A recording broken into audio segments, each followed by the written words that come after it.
Tako da ja, jaz bi enega zadam, če lahko, prosim.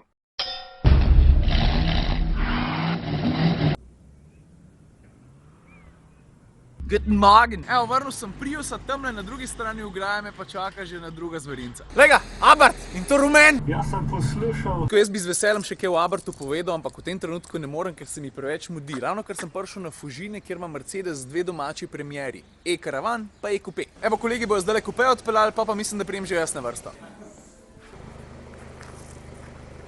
Opa, pardon. A sem na poti? Ne. Ok. Tu imaš dobro vid.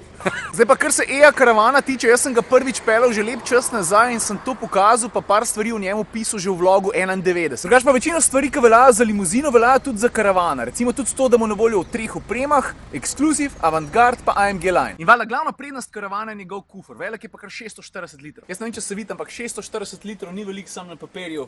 Tudi v praksi. Če pa pol podreš še zadnje zice, pa plc naraste na 1820 litrov nosilnost, pa 745 kg. Stari 745 kg, to je pa že kar veliko. A veš, kaj bi lahko še pokazal? Mislim, da tega nisem naredil pri prvi vožnji. Funkcijo cargo. A veš, na ta način v kufru dobiš še dodatnih par litrov z enim takim dosti preprostim posegom, ki ga je pri Mercedesu, če se ne motim, prvi vpeljal CLA shooting brake.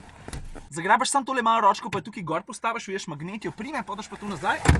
Evo, pa imaš kufra malo več, veš, zaradi drugačnega naklona telih naslonjal. Tudi če moraš zdaj tukaj sedeti s spremenjenim naklonom, to se pravi, da je vse skupaj malo bolj pokončno, je še vedno udobno. Mogoče ne za jurja kilometrov, ampak za 200, to pa. Pa še en lušten trik ima lahko v rokavu in sicer, da naslonjalo tega sovozniškega sedeža čisto poklopiš, kar pomeni, da se v avtu pa sprosti diagonala dolga 3 metre pa 18 cm. Kar se pa same kabine pa notranjosti tiče, pa ne samo to, tudi tehnologije, ta avto je v tem pogledu praktično enak limuzini. To pomeni, da je varnostno zelo napreden, pa ne samo to, v tem trenutku pa zdaj to Coupe, Caravan ali pa limuzina velja za enega najpametnejših avtov na svetu. Znaš, to je to v Caravanu, par stavkih, zdaj pa na vrsti še Coupe. Evo ga, a ni lušten? Zdaj kaj povedati najprej? Mogoče to, da je ta avto od predhodnika daljši za 12 cm, pa širši za 7,5, ampak je pa tudi 3 cm višji. Pa ne sem to, za 11 cm je več tudi medosje, kar pomeni, da je malo več prostora v drugi vrsti. Ampak centimetri so centimetri, praksa pa praksa, ne? In tukaj zadnji imam jaz čisto dosti prostora za sedeti. Tudi za glavo, ne samo za noge. Veš, ko tukaj do zadnje tudi ta armaturka videti.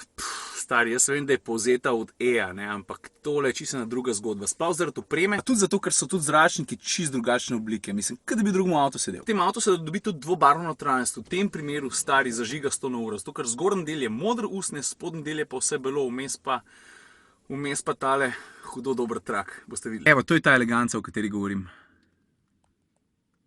Lej ta detaljno, se ti zabavaš. Evo, pa še en shot od strani. Tako da ja, jaz bi enega zadam, če lahko, prosim. Zdaj, kar se pa paketov opreme tiče, poleg osnovnega boste tukaj še paket Avantgarde pa AMG Line. Razlikoval jih boš pa med drugim lahko tudi po sprednjem modelu, zato ker se odbijač pa tudi tale maska malo razlikujeta. Zdaj pa tako, ker meni že malo kuzla vrat skače, ne bom šel na eno vožnjo, bom se pa probal zmeniti za čim prejšen test oziroma kaj podobnega, zato da boste dobili tudi vtise o tem, kako se avto pelje. Prav. A pa še nekaj sem pozabil povedati. Kar se tiče cene pa motorjev, ki so oziroma bojo na voljo tako za E-Caravan pa za E-Coupe, bom zdaj spustil ene dva kadra, kjer boste lahko vse razbrali. Sam pauzo stisnem, pa je to to. Evo, končno se je moj dan vsaj malo umiril. Zdi se mi, da sem že od jutra na fast forward. Zdaj, zakaj sem pa vesel, da se je vsi skupaj mogoče malo umirili? Zato, da lahko končno povem, kaj je v tem avtu. Mislim, se jaz načrtujem sladko kisle, tako da si propisno vzamemo cajt, pa da gremo od A do Ž, kar se tega majhnega vrakca tiče, ampak lej, vseeno se mi zdi, da moram kakšno besedo o njem reči, zato ker je tak majhen, zabaven, predvsem pa ful glasen. Pa še toliko teatralnje, da kljub temu, da je motor zdaj že face to grade, da naredimo en hot start. Ne bo tako atraktiven kot cold start, ampak pismo, moram vam dati to za poslušati.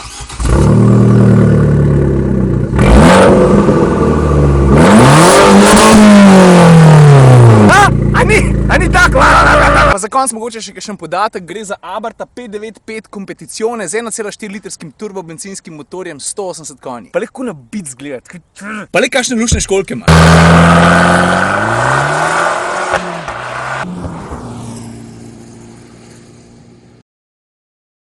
Sem že mislil, da danes za vlog ne bom nič več posnel, zdaj pa vidim, da se mi nekaj približujejo do zadnje, tako da izvolite.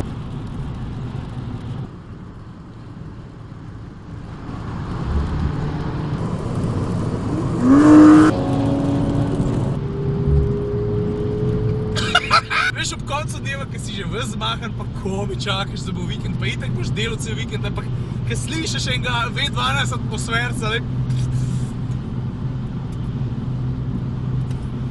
se ne znam razložiti.